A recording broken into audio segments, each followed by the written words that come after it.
Hi dears, welcome back. ನಾನು cilia. ಇವತ್ತಿನ ವಿಡಿಯೋದಲ್ಲಿ ಬಿ ಪಿ, ಶುಗರ್, ಕೊಲೆಸ್ಟ್ರಾಲ್, ಅದೇ ರೀತಿ ಫ್ಯಾಟಿ ಲಿವರ್ ಮತ್ತು ಡಯಟ್ ಮಾಡುವವರಿಗೆಲ್ಲ ಸೇವಿಸಬಹುದಾದಂತಹ ಮತ್ತು ಎಲ್ಲರಿಗೆ ಮನೆಯಲ್ಲಿರುವ ಎಲ್ಲರಿಗೆ ಸೇವಿಸಬಹುದಾದಂತಹ ರುಚಿಯಾದಂತಹ ಬೆಳಗಿನ 2-3 ತಿಂಡಿ ರೆಸಿಪಿಯನ್ನು ತೋರಿಸ್ತಾ ಇದ್ದೀನಿ. ಫಸ್ಟಿಗೆ ನಾನಿಲ್ಲಿ 2 ಕಪ್ ಗೋಧಿ ಹಿಟ್ಟನ್ನು ತಗೊಂಡಿದ್ದೀನಿ. ಈ ಗೋಧಿ ಹಿಟ್ಟನ್ನು ನಾವೊಂದು ಕಾಟನ್ ಬಟ್ಟೆಗೆ ಹಾಕಿ ಇದನ್ನು ಬಟ್ಟೆಯಲ್ಲಿ ಕಟ್ಟಿ ನಾವು ಸ್ಟೀಮಲ್ಲಿ ಬೇಯಿಸಬೇಕು. ಈಗ ಬೆಳಿಗ್ಗೆ ನಮಗೆ ಅರ್ಜೆಂಟಾಗಿ ಏನಾದರೂ ತಿಂಡಿ ಎಲ್ಲ ಮಾಡಬೇಕು ಅಂದರೆ ನಾವು ರಾತ್ರಿಯೇ ಇದನ್ನು ಮಾಡಿ ಇಡ್ಬೋದು. 2 ಕಪ್ ಗೋಧಿ ಹಿಟ್ಟನ್ನು ನಾನೊಂದು ಕಾಟನ್ ಬಟ್ಟೆಗೆ ಹಾಕಿ ಇದೇ ರೀತಿ ಕಟ್ಟಿ ಇನ್ನು ಸ್ಟೀಮರಲ್ಲಿ ಅಥವಾ ಇಡ್ಲಿ ಪಾತ್ರೆಯಲ್ಲಿಟ್ಟು ಒಂದು 20-25 ನಿಮಿಷ ನಾವು ಹಿಟ್ಟನ್ನು ಬೇಯಿಸಬೇಕು. ನಾನು ಹೇಳ್ದಲ್ಲ, ಬೆಳಿಗ್ಗೆ ತಿಂಡಿಗೆ ಮಾಡೋದಾದರೆ ರಾತ್ರಿಯೇ ಇದೇ ರೀತಿ ನಮಗೆ ಹಿಟ್ಟನ್ನು ಬೇಯಿಸಿ ಇಡಬಹುದು. ನೋಡಿ, ಒಂದು 20 ನಿಮಿಷ ನಾನು ಬೇಯಿಸಿದ್ದೀನಿ. ಬೇಯಿಸಿದ ಹಿಟ್ಟು ಸ್ವಲ್ಪ ತಣ್ಣಗಾದ ಮೇಲೆ ಈ ಬಟ್ಟೆಯನ್ನು ಓಪನ್ ಮಾಡಿ ನೋಡಿದರೆ ಇದು ಸ್ವಲ್ಪ ಗಟ್ಟಿಯಾಗಿ ಇರುತ್ತೆ. ನೋಡಿ, ಇದೇ ರೀತಿ ಗಟ್ಟಿಯಾಗಿ ಇರುತ್ತೆ. ನಾವಿದು ಸ್ವಲ್ಪ ತಣ್ಣಗಾದ ಮೇಲೆ ಮಿಕ್ಸಿ ಜಾರಿಗೆ ಹಾಕಿ ಇದನ್ನು ಪುಡಿ ಮಾಡ್ಕೋಬೋದು. ಇಲ್ಲಾಂದರೆ ಕೈಯಲ್ಲೇ ನಮಗೆ ಇದನ್ನು ಪುಡಿ ಮಾಡ್ಕೋಬೋದು. ನಿಮಗೆ ಕೈಯಲ್ಲಿ ಮಾಡಲಿಕ್ಕೆ ಕಷ್ಟ ಆಯಿತು ಅಂದರೆ ಮಿಕ್ಸಿ ಜಾರಿಗೆ ಹಾಕಿ ಇದನ್ನು ಸ್ವಲ್ಪ ಗ್ರೈಂಡ್ ಮಾಡಿದರೆ ಪುಡಿಯಾಗಿ ಸಿಗುತ್ತೆ. ನಾನು ಮಿಕ್ಸಿಗೆಲ್ಲ ಹಾಕಿಲ್ಲ, ಕೈಯಲ್ಲೇ ಇದೇ ರೀತಿ ಪ್ರೆಸ್ ಮಾಡಿ ಇದನ್ನು ಪುಡಿ ಮಾಡಿದ್ದೀನಿ. ಇನ್ನು ಇದನ್ನು ನಾವು ಜರಡಿಗೆ ಹಾಕಿ ಚೆನ್ನಾಗಿ ಜರಡಿ ಮಾಡಿ ನೈಸಾದ ಪುಡಿಯಾಗಿ ತಗೋಬೇಕು. ನಾನು ಕೈಯಲ್ಲೇ ಇದೇ ರೀತಿ ಪ್ರೆಸ್ ಮಾಡಿ ಪುಡಿ ಮಾಡಿ ಜರಡಿಗೆ ಹಾಕಿ ತಗೊಂಡಿದ್ದೀನಿ. ಇದಕ್ಕೆ ರುಚಿಗೆ ತಕ್ಕಷ್ಟು ಉಪ್ಪು ಮತ್ತು ಬಿಸಿ ಕುದೀತಾ ಇರುವ ನೀರನ್ನು ಹಾಕಿ ಕಲಿಸ್ಬೇಕು.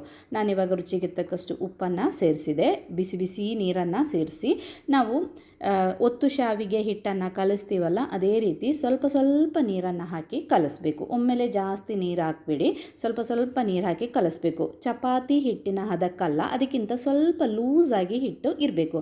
ನಾವು ಅಚ್ಚಿಗೆ ಹಾಕಿ ಇದನ್ನು ಪ್ರೆಸ್ ಮಾಡಿದಾಗ ಈಸಿಯಾಗಿ ನಮಗೆ ಪ್ರೆಸ್ ಮಾಡಲಿಕ್ಕೆ ಆಗಬೇಕು. ಅದಕ್ಕೋಸ್ಕರ ನಾನು ಫಸ್ಟಿಗೆ ಬಿಸಿ ನೀರಲ್ವ, ನಾವು ಒಂದು ಸ್ಪೂನಲ್ಲಿ ಲೈಟಾಗಿ ಮಿಕ್ಸ್ ಮಾಡಿ ಆದಮೇಲೆ ಸ್ವಲ್ಪ ತಣ್ಣಗಾದಮೇಲೆ ಇನ್ನು ಸ್ವಲ್ಪ ಬಿಸಿ ನೀರನ್ನು ಹಾಕಿ ಕೈಯಲ್ಲೇ ಹಿಟ್ಟನ್ನು ನಾವು ಕಲಿಸ್ಕೋಬೇಕು. ರಾತ್ರಿ ಹಿಟ್ಟನ್ನು ಬಟ್ಟೆಗೆ ಹಾಕಿ ಬೇಯಿಸಿ ಅದನ್ನು ಪುಡಿ ಮಾಡಿ ರೆಡಿ ಮಾಡಿ ಇಟ್ಕೊಂಡ್ರೆ ಬೆಳಿಗ್ಗೆ ನಮಗೆ ಈಸಿಯಾಗಿ ಬಿಸಿನೀರು ಹಾಕಿ ಬೇಗನೆ ಇದನ್ನು ಮಿಕ್ಸ್ ಮಾಡಿ ಇದೇ ರೀತಿ ಹಿಟ್ಟನ್ನು ಕಲಿಸ್ಬೋದು. ಇನ್ನು ಚೆನ್ನಾಗಿ ಇದನ್ನು ನಾದ್ಕೋಬೇಕು. ಒಳ್ಳೆ ಸಾಫ್ಟ್ ಆಗಬೇಕು ನಮ್ಮದು ಹಿಟ್ಟು, ಆವಾಗ ಅಷ್ಟು ಸಾಫ್ಟಾಗಿ ನಮ್ಮ ತಿಂಡಿ ಕೂಡ ಬರ್ತದೆ. ನಾನಿವಾಗ ಕೈಯಲ್ಲಿ ಇದೇ ರೀತಿ ಪ್ರೆಸ್ ಮಾಡಿ ಒಂದು 5-6 ನಿಮಿಷ ಇದೇ ರೀತಿ ಪ್ರೆಸ್ ಮಾಡಿ ನಾವು ಚೆನ್ನಾಗಿ ಈ ಹಿಟ್ಟನ್ನು ಸಾಫ್ಟ್ ಮಾಡ್ಕೋಬೇಕು.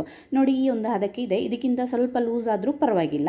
ಇದನ್ನು ಸೈಡ್ಗೆ ಇಡೋಣ. ಇನ್ನು ನಾವು ಚಕ್ಕುಲಿ ಹಚ್ಚಿದೆಯಲ್ಲ, ಅಚ್ಚಿಗೆ ಸ್ವಲ್ಪ ಎಣ್ಣೆಯನ್ನು ಸವರ್ಕೋಬೇಕು. ಇದರಲ್ಲಿ ಶಾವಿಗೆ ಹಚ್ಚಿರುತ್ತೆ ನೋಡಿ, ಅದನ್ನು ಇಟ್ಕೊಂಡು ಸಣ್ಣ ಹೋಲಿದ್ದು ಹಚ್ಚಿರುತ್ತೆ ನೋಡಿ, ಅದನ್ನು ಇಟ್ಕೊಂಡು ಎಲ್ಲ ಕಡೆ ಸ್ವಲ್ಪ ಎಣ್ಣೆಯನ್ನು ಹಚ್ಚಿ ಹಿಟ್ಟನ್ನು ನಾವು ಒತ್ತು ಶಾವಿಗೆಯನ್ನು ಪ್ರೆಸ್ ಮಾಡ್ತೀವಲ್ಲ, ಅದೇ ರೀತಿ ಸ್ವಲ್ಪ ಹಿಟ್ಟನ್ನು ತೆಗೆದು ಈ ಹಚ್ಚಿಗೆ ಹಾಕಿ ಇದನ್ನು ಪ್ರೆಸ್ ಮಾಡಿದರೆ ನಮಗೆ ಗೋಧಿ ಹಿಟ್ಟಿನ ಒತ್ತು ಶಾವಿಗೆಯನ್ನು ಮಾಡ್ಬೋದು. ತುಂಬ ಅಂದರೆ ತುಂಬ ಟೇಸ್ಟ್ ಇದು. ನಾವು ಇದೇ ರೀತಿ ಹಿಟ್ಟನ್ನು ಬೇಯಿಸಿ ಈ ಶಾವಿಗೆ ಮಾಡೋದ್ರಿಂದ ಟೇಸ್ಟ್ ಕೂಡ ತುಂಬ ಚೆನ್ನಾಗಿರುತ್ತೆ. ನಾವು ಬೆಳಿಗ್ಗೆ ಮಾಡಿ ಇಟ್ಟರೆ ಸಂಜೆ ಆದರೂ ಸಹ ನಾವು ಅಕ್ಕಿ ಹಿಟ್ಟಲ್ಲಿ ಯಾವ ರೀತಿ ಶಾವಿಗೆಯನ್ನು ಮಾಡ್ತೀವೋ ಅದೇ ರೀತಿ ಸಾಫ್ಟಾಗಿ ಇರುತ್ತೆ.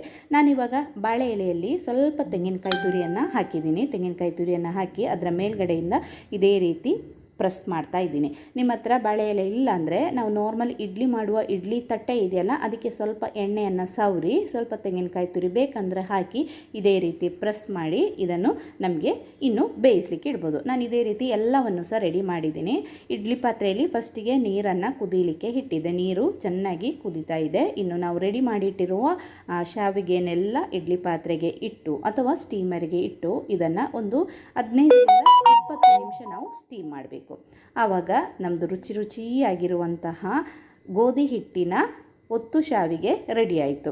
ಇದು ನಮಗೆ ಮನೆಯವರಿಗೆಲ್ಲರಿಗೆ, ಈಗ ನಮ್ಮ ಮನೆಯಲ್ಲೆಲ್ಲ ಬಿ ಪಿ, ಶುಗರ್, ಕೊಲೆಸ್ಟ್ರಾಲ್ ಇದ್ದವರೆಲ್ಲ ಇದ್ದರೆ ನಾವು ಬೆಳಿಗ್ಗೆ ಅವರಿಗೆ ಒಂದು ತಿಂಡಿ, ನಮಗೆ ಒಂದು ತಿಂಡಿ ಎಲ್ಲ ಮಾಡಬೇಕಾದ ಅವಶ್ಯಕತೆ ಇಲ್ಲ.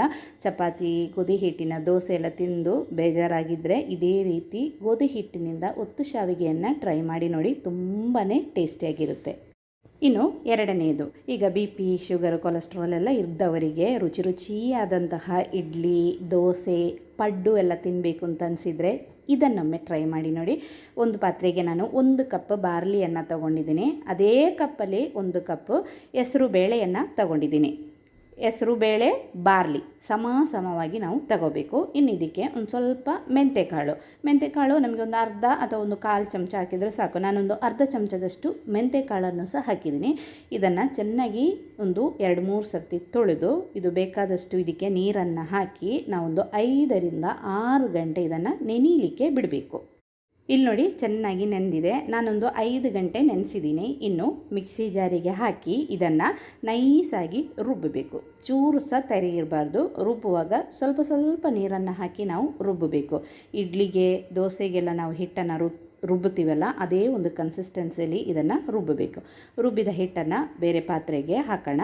ಇನ್ನು ಮಿಕ್ಸಿ ಜಾರನ್ನು ಕ್ಲೀನ್ ಮಾಡಿ ಸ್ವಲ್ಪ ನೀರನ್ನು ಸೇರಿಸಬೇಕು. ಜಾಸ್ತಿ ನೀರಾಗಬಾರ್ದು. ನಮ್ಮದು ದೋಸೆ ಎಲ್ಲ ಅಷ್ಟು ಚೆನ್ನಾಗಿ ಬರೋದಿಲ್ಲ. ಅದಕ್ಕೆ ಸ್ವಲ್ಪ ನೀರನ್ನು ಸೇರಿಸಿ ಇದನ್ನು ಚೆನ್ನಾಗಿ ಮಿಕ್ಸ್ ಮಾಡಬೇಕು. ನಾವು ನೀರನ್ನು ಸಹ ಸೇರಿಸಿವಲ್ಲ, ಅದಕ್ಕೆ ಇದನ್ನು ಚೆನ್ನಾಗಿ ಮಿಕ್ಸ್ ಮಾಡಿ ಮುಚ್ಚಿ ನಾವು 5ರಿಂದ 6 ಗಂಟೆ ಇದನ್ನು ರೆಸ್ಟ್ ಆಗಲಿಕ್ಕೆ ಬಿಡಬೇಕು. ನಾವಿದಕ್ಕೆ ಸೋಡಾ, ಈಸ್ಟ್, ಈನು, ಉದ್ದಿನಬೇಳೆ ಏನೂ ಸೇರಿಸಿಲ್ಲ. ಬರೀ ಬಾರ್ಲಿ ಮತ್ತು ಹೆಸರು ಕಾಳು, ಮೆಂತೆಕಾಳು ಇದಿಷ್ಟೇ. ಚೆನ್ನಾಗಿ ಮಿಕ್ಸ್ ಮಾಡಿದಾಯಿತು. ಇನ್ನು ನಾನು ಮುಚ್ಚಿ ಇದನ್ನು ಇಡ್ತಾಯಿದ್ದೀನಿ. ನಾನು ಬೆಳಗ್ಗೆ ತಿಂಡಿಗೋಸ್ಕರ ಮಾಡ್ತಾಯಿದ್ದೀನಿ. ಅದಕ್ಕೋಸ್ಕರ ರಾತ್ರಿ ಹಿಟ್ಟನ್ನು ರುಬ್ಬಿ ಇಟ್ಟಿದ್ದೆ.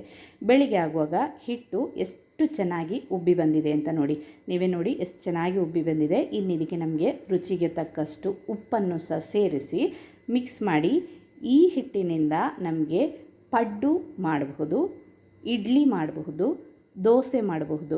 ನಮಗೆ ಸಾಫ್ಟಾಗಿರುವ ದೋಸೆ ಬೇಕಂದರೆ ಸಾಫ್ಟಾಗಿರುವ ದೋಸೆಯನ್ನು ಮಾಡ್ಬೋದು, ಅಥವಾ ಕ್ರಿಸ್ಪಿಯಾಗಿರುವ ದೋಸೆ ಬೇಕಂದರೆ ಕ್ರಿಸ್ಪಿಯಾಗಿರುವ ದೋಸೆಯನ್ನು ಸಹ ಮಾಡ್ಬೋದು. ನೋಡಿ ಹಿಟ್ಟು ಎಷ್ಟು ಚೆನ್ನಾಗಿ ಉಬ್ಬಿದೆ ಅಂತ. ದೋಸೆ ಕೂಡ ಅಷ್ಟೇ ಚೆನ್ನಾಗಿ ಬರುತ್ತೆ. ಅದೇ ರೀತಿ ರುಚಿ ಕೂಡ ತುಂಬಾ ಟೇಸ್ಟಿಯಾಗಿರುವ ದೋಸೆ. ನಾವು ಅಕ್ಕಿಯಿಂದ ಯಾವ ರೀತಿ ದೋಸೆ, ಇಡ್ಲಿಯನ್ನು ಮಾಡ್ತೀವೋ ಅದೇ ಟೇಸ್ಟಲ್ಲಿ ನಮಗೆ ಇಡ್ಲಿ, ದೋಸೆ, ಪಡ್ಡುವನ್ನು ಮಾಡಬಹುದು. ನೋಡಿ ಉಪ್ಪೆಲ್ಲ ಹಾಕಿ ಚೆನ್ನಾಗಿ ಇದೇ ರೀತಿ ಮಿಕ್ಸ್ ಮಾಡಿ ಆದಮೇಲೆ ನಮಗೆ ದೋಸೆಯನ್ನು ಮಾಡೋಣ. ನಾನಿವಾಗ ಈ ವಿಡಿಯೋದಲ್ಲಿ ನಿಮಗೆ ದೋಸೆಯನ್ನು ಮಾತ್ರ ಮಾಡಿ ತೋರಿಸ್ತಾ ಇದ್ದೀನಿ. ಇಲ್ಲಾಂದರೆ ವಿಡಿಯೋ ತುಂಬ ಲೆಂತ್ ಆಗುತ್ತೆ. ಸಾಫ್ಟಾಗಿರುವ ದೋಸೆ ಮಾಡೋದನ್ನು ತೋರಿಸ್ತಾ ಇದ್ದೀನಿ. ನಿಮಗೆ ಸ್ವಲ್ಪ ಹೆಲ್ತಿಯಾಗಿ ಬೇಕಂದರೆ ಎಳ್ಳೆಣ್ಣೆಯನ್ನು ಹಾಕಿ ಮಾಡಿ. ನಾನು ಸ್ವಲ್ಪ ಬೆಣ್ಣೆಯನ್ನು ಹಾಕಿದ್ದೀನಿ. ಬೆಣ್ಣೆ ಹಾಕಿ ಇದೇ ರೀತಿ ನಮಗೆ ಎಷ್ಟು ಬೇಕೋ ಅಷ್ಟು ನಾನು ಸ್ವಲ್ಪ ಸಾಫ್ಟಾಗಿರುವ ದೋಸೆಯನ್ನು ಮಾಡ್ತಾಯಿದ್ದೀನಿ. ಅದಕ್ಕೆ ಜಾಸ್ತಿ ಸ್ಪ್ರೆಡ್ ಮಾಡಿಲ್ಲ. ಹಿಟ್ಟನ್ನು ಹಾಕಿ ಲೈಟಾಗಿ ಸ್ಪ್ರೆಡ್ ಮಾಡಿ ಮುಚ್ಚಿಟ್ಟು ಒಂದು 3-4 ಸೆಕೆಂಡ್ ಆದಮೇಲೆ ಇದನ್ನು ತೆಗೆದು ನೋಡಿದರೆ ಸೂಪರ್ ಸ್ಪಾಂಜಿಯಾಗಿರುವಂತಹ ದೋಸೆ ಇಲ್ಲಿ ರೆಡಿಯಾಗಿದೆ. ಅದೇ ನಿಮಗೆ ಕ್ರಿಸ್ಪಿಯಾಗಿರೋ ದೋಸೆ ಬೇಕು ಅಂದರೆ ಹಿಟ್ಟನ್ನು ಹಾಕಿ ಚೆನ್ನಾಗಿ ಇದನ್ನು ಸ್ಪ್ರೆಡ್ ಮಾಡಿ, ನಾವು ನಾರ್ಮಲ್ ಕ್ರಿಸ್ಪಿಯಾಗಿರುವ ದೋಸೆ ಮಾಡ್ತೀವಲ್ಲ ಅದೇ ರೀತಿ ಸ್ಪ್ರೆಡ್ ಮಾಡಿದರೆ ಕ್ರಿಸ್ಪಿಯಾಗಿರುವ ದೋಸೆ. ಈ ಹಿಟ್ಟಿಂದ ಇಡ್ಲಿ ಕೂಡ ಮಾಡಬಹುದು.